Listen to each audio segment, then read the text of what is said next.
Right, guys of the press, I know there's only a few of you here. Any of you would like to ask some of these guys questions? We've got some great fights here. What we're going to talk about first, the middleweight belt, Jake and Denniston. Any questions, please? Yes, Jimmy, I love you. Without you, I don't know what I'd do, Jimmy. Yeah.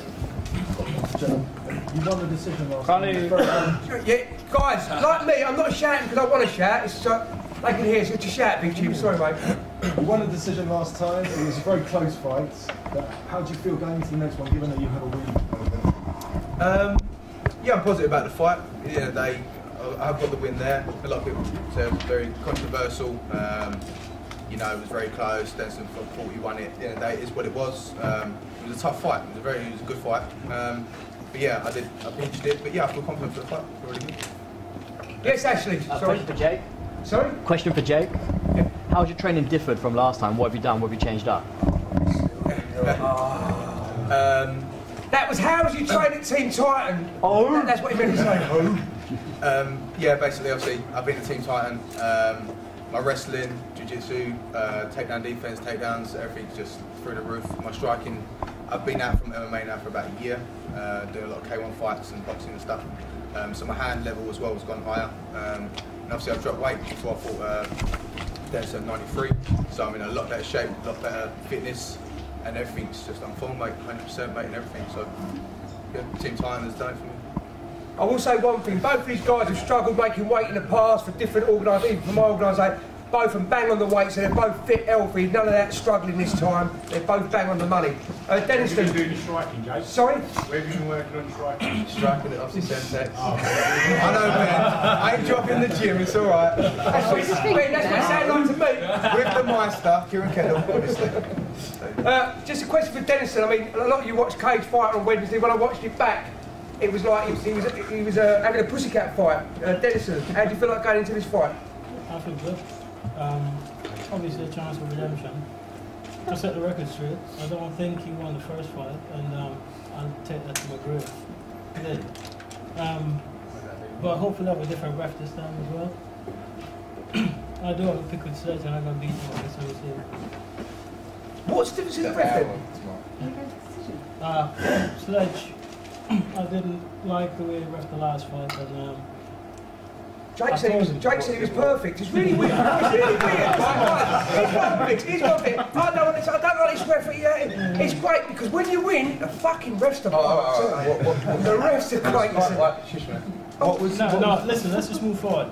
You got the win and you maintain that you won. Fine, but tomorrow.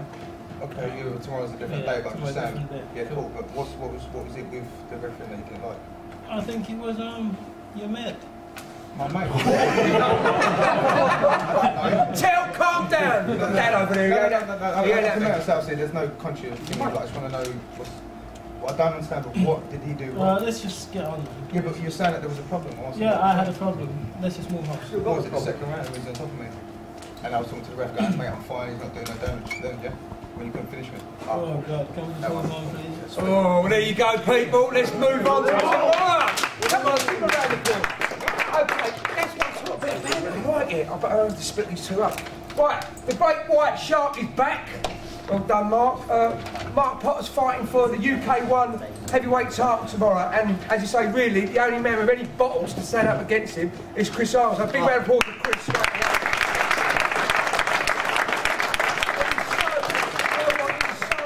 Finding Mark opponents because as soon as they see his hand, see a bit of footage like that, fuck you, I'm not fighting him. So that's what it's like, you know.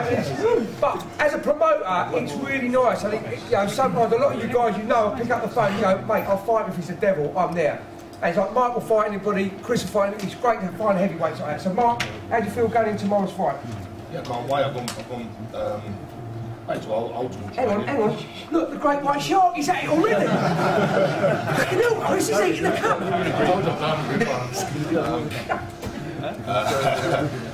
No, I've gone back old school training. How I did when I was a pro fighter, pro boxer, just basically gone back to basics. Got my hands speed back to where it was, my foot speed back to where it was, and looking to show everyone that I am back with a bang. Back with a bang. Any questions for Chris? Yeah, I've got a question. Chris, you stood in last time to fight Ian Martell late. You always take hard fights. Is there ever going to be a time when you actually give yourself a good training camp and let it go and, you know, really try and show your full potential? At the stage I'm at the moment, when I finish in this game, I can't pride myself on my record. So I can pride myself on saying I never said no to a fight, no matter who it was, no matter what weight it was, no matter what notice I was given. I can always pride myself and say I never said no to anyone. And I think I'm proving that today with a man like Mark Potter. So, Yeah.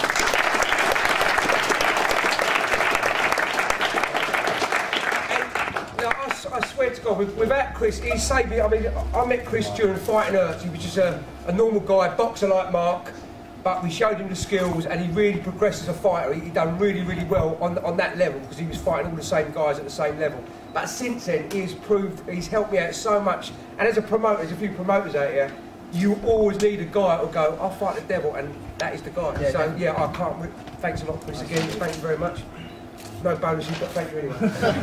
Right, let's moving on to another fight I can't wait for. This is the old versus the new. Mark Weir versus Louis KO King.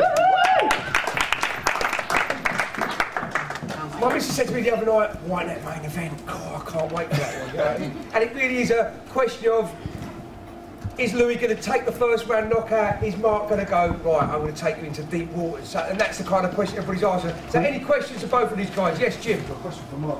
The best in the country. Yeah. Best in the country, more or less, of keeping people at a distance and being around with kids. But Lewis has shown me he's like a straightforward fighter, straight up.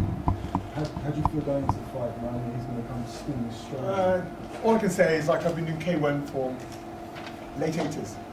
I'm the older guy out of the two. I'm undefeated in K1 and stand-up for 20 odd years. I've had people who've run at me, people bigger than me. Again, the only thing I'm doing, I went back into K1 for in kickboxing is to see if I still got it. The last few fights, everybody's seen me, I still got what it takes. I'm not getting beaten him up, chucked around or anything, so again, it's just, he looks really, really good. I've seen him, he's just got no fear, he comes forward, I'm really excited for this fight. So I'm doing it because it's this is where I started off. So I'm doing it to test myself. That's all I'm doing it for. Okay, he looks good, come forward. I believe I've got the answer for everybody on the stand-up side of things. So, you know, he's got youth on his side, I've got age and experience, so let's see what happens. I say one thing, all the questions that you asked me about Mark Weir, do you think this is his last fight? I mean, you never know when Mark, everybody's saying that for 5 years, is this Mark's last fight? You can't keep a man that looks that good, that young, at 41 years of age. How can you say it's his last fight? He's fitter than most of the 21-year-olds I know.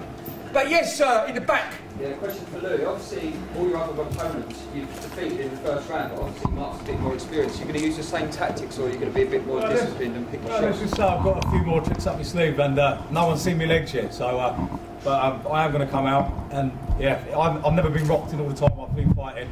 Never, I've been hit with shins, everything. I've never been rocked once. I'm going to go in there, as I always do. I am going for a knockout.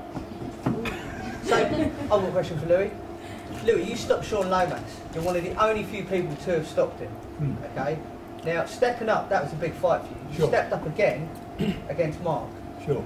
With this, do you have any nerves going into the fight? Oh yeah, of course, man. I mean, he's a legend, isn't he? He's an absolute legend of the sport, mate. He's, you know, he's one that everyone knows. But you know, I'm young. I'm coming through, and you know, every legend has their time. And you know, you never know. But I believe that this is my time to shine, mate. So I'm coming through, and I'm very grateful for the fight and for him choosing, because obviously he thinks I'm a worthy component. So I'm all going for it, mate. So yeah, nice one. Mark, do you have any nerves going into this fight, knowing that obviously you're the number one in it? This is, at the end of the day, I left K1 and stand-up fighting for MMA. There was nothing happening there. It's like I was fighting guys heavier than me, which is just for the sake of, like, just to see if I can beat them. Now I'm gone back, I'm a bit older, a bit more mature, the sport's improved. I've got to admit though, probably the last opponent was really good, but it didn't show me that. Okay, so I'm just trying to fight someone who's going to give me a good run for my money. So he looks really, you know, he wants to come at me. It's going to be great. That's what I'm looking for. I can guarantee one thing, it's going to be a definite good round. The first round is going to be a definite explosion. So I hope you can keep your chin down, Mark. Okay, here we go for medium Ben Smith who made the weight today, and you know, Ben came into the office the other day, what, 98, and he was a bit scared, going, I don't know if I can do it. And I'm pleased to say, he stepped on the scales, 92.5 today. So give him a round of applause. Any views? Do you feel good, light heavyweight there, Ben? Yeah, I mean, I think, you know, everyone was saying pretty much when I first started that 93 was where I should have been. Never really fancied cutting weight, like my food too much, like my training, like my weights. So I never really wanted to come down. But I've got to say, I've had a bad year so far. You know, I've been fighting a lot of big guys.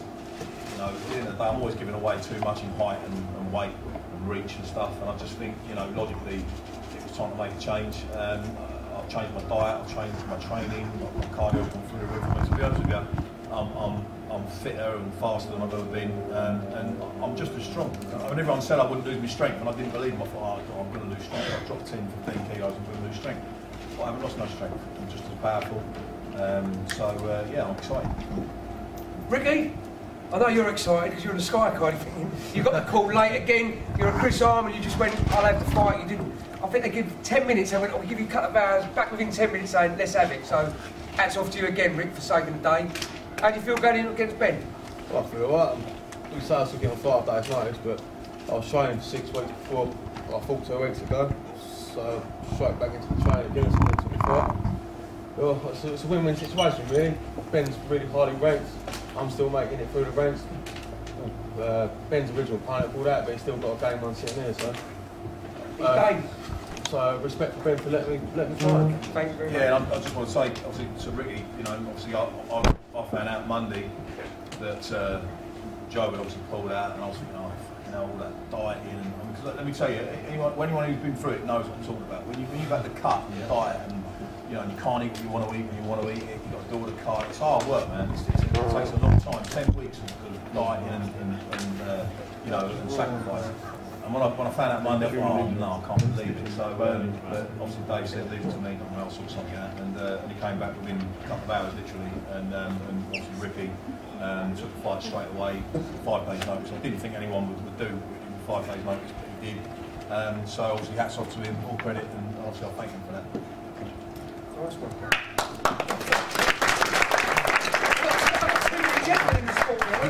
We're here, Jake and Dennison again. Oh, is it 2 minutes? Question. Oh, who's asking a question? No, oh no, it is, yeah, big boy. Are you ready for Ricky's ground game? Is he ready for mine? No. Are you ready? Boom! In your face! Are you ready for Ricky's ground game? Listen, I grapple with some of the best people in the country, big guys, strong guys, you know, Carlos the Mola, Jimmy. I train with the best. And I've trained with the best for a long time. I come from the best camp in the country. You know, I think I've got the tools I need.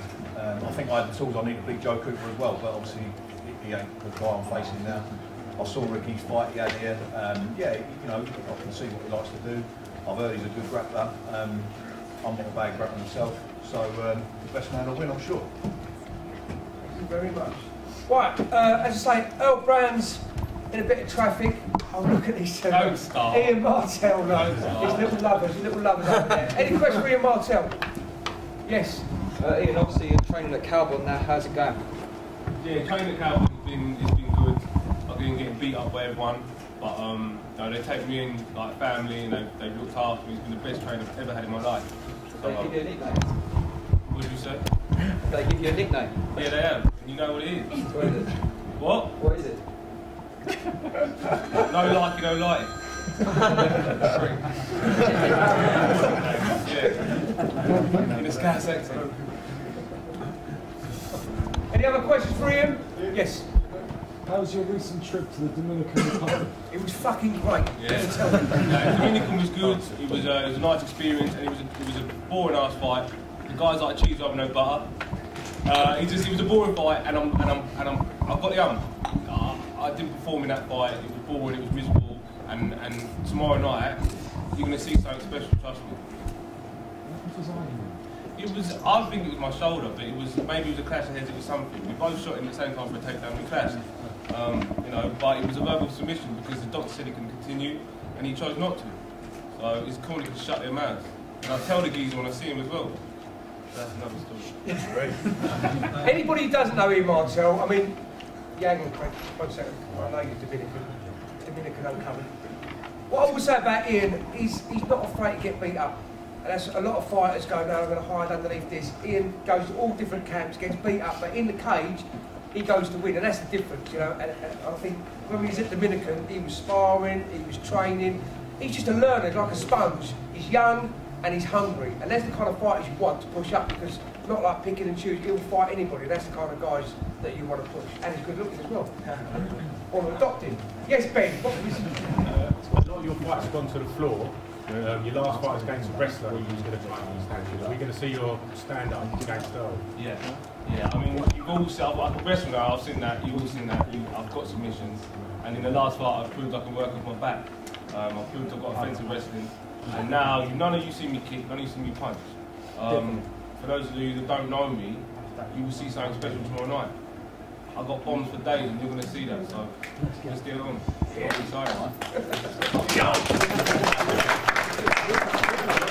I've also got, and these are middleweights, they'll be looking hungry, because Andre McIntyre has been a world champion in so many different organisations, but now we've captured him, got him on the Cage Rage UK. Andre, do you feel excited about tomorrow's fight? I feel excited. I think it's a big test for me also, because obviously it's new rules. I'm a Muay Thai champion. I haven't fought for a couple of years, I'm really teaching, etc. But Miguel's taking the fight, and I thank him for that, because he's given me a chance to showcase my skills on UCMMA, which is the organisation I think that's doing right now. We're trying. So I'm happy about this. Any questions for Andre? Have you ever fought in a cage before? Is it all real? No, this is all new to me. It's a big test for me. I've adapted my training to compensate for things, so we'll have to just see what happens tomorrow. Well, I've seen. Hang on, you look that down. I've seen Bernard do some amazing flying, jumping, spinning kicks and everything. And this is all the time that everybody takes him down for MMA. So this is the first time we get to see some of your skills, Bernard, yeah? And you're excited about this fight? I am. Looking forward. Looking forward. Yes, Mark, now you can. Right. Andre, you've never fought with 4-ounce gloves.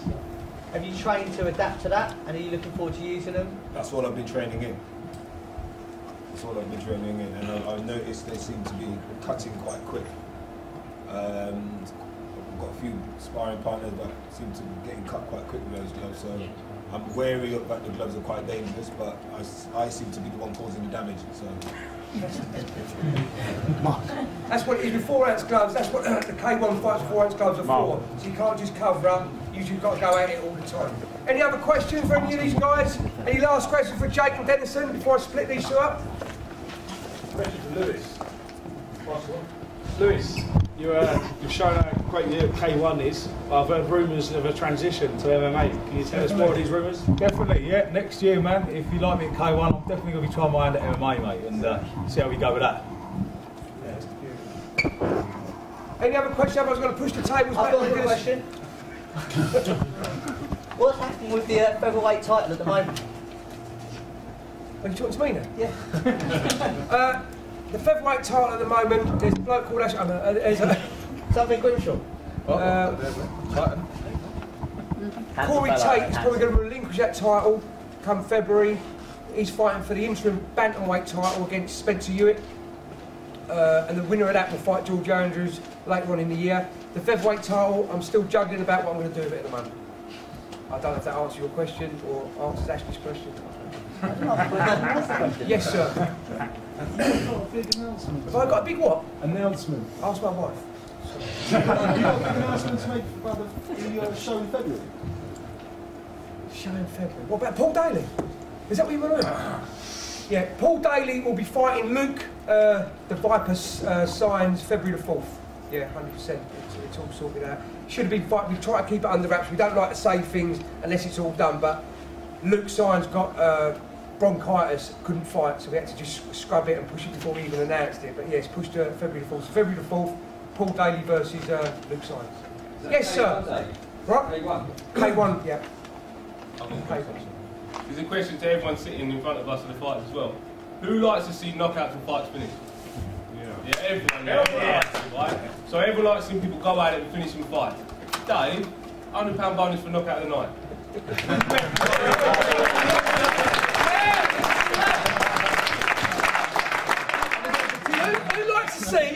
tickets coming back. Hang on, who likes to see those tickets coming back? How about we take half the people in, put any tickets back, and we go, right, you're penalised for everything, yeah. I'm only joking, though. Is that a long-winded nose?